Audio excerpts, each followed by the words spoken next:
मेरे बुद्धिजीवी साथियों और देशवासियों, डॉक्टर भीमराव अंबेडकर जयंती की आप सबको हार्दिक शुभकामनाएं।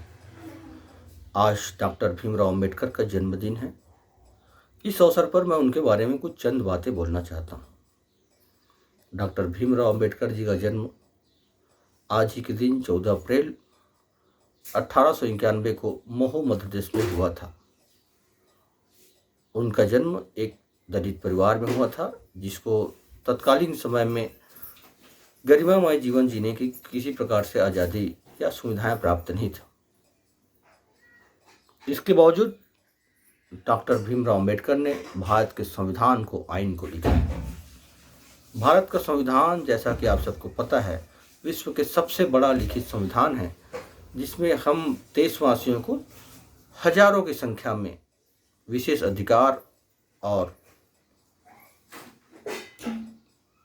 गरिमामय जीवन जीने के लिए अधिकार प्राप्त हैं। इसमें देश का संचालन कैसे होगा, किस तरह से होगा, देश में किस तरह का नियम भविष्य में बनेंगे और किस तरह के नियम कानून अवैध होंगे, उन बातों का भी उसमें उल्लेख है। देश के संविधान में ग्राम के सरपंच बनने से लेकर के देश के राष्ट्रपति बनने तक का नियम लिखित में है। आप सबको बता दूं कि डॉक्टर भीमराव अंबेडकर अपने समकालीन में पूरे विश्व में सबसे अधिक पढ़े लिखे विद्वान थे। इसलिए उनके विरोधी भी उनको भारत के संविधान लिखने के लिए आमंत्रित किए और उन्होंने डॉक्टर भीमराव अंबेडकर के माध्यम से संविधान लिखवाया। डॉक्टर भीमराव के साथ बहुत से विद्वान भी थे भारतीय संविधान लिखने में, और उनकी अपनी निजी जीवन और सामाजिक जीवन के चलते वो भारतीय संविधान लिखने में उनके साथ योगदान नहीं दिए।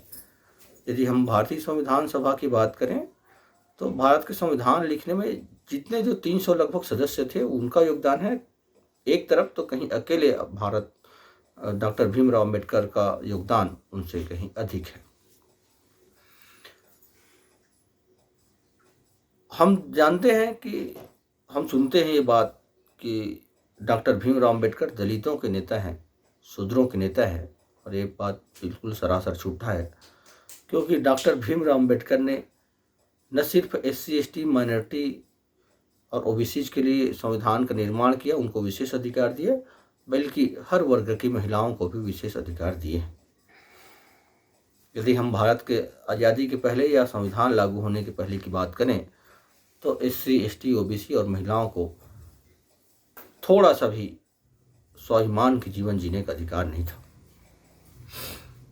आपको बता दूं कि भारत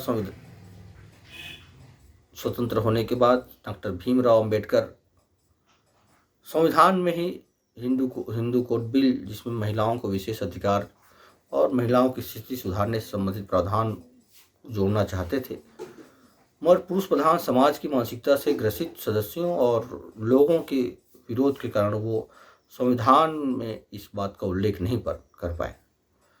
फलस्वरूप संविधान निर्माण होने के बाद, मतलब भारत के गणतंत्र होने के बाद, उन्होंने हिंदू कोड बिल की पेशकश की थी, जिसमें नेहरू जी उनके साथ खड़े थे, और बाकी और जो लोग थे वो उनके विरोध में थे, और जिसके कारण ये हिंदू कोड बिल लागू नहीं हुआ। और इसी हिंदू कोड बिल के लागू नहीं होने के कारण डॉक्टर भीमराव अंबेडकर ने स्वतंत्र भारत के पहले कानून और न्याय मंत्री के पद से इस्तीफा दे दिया था।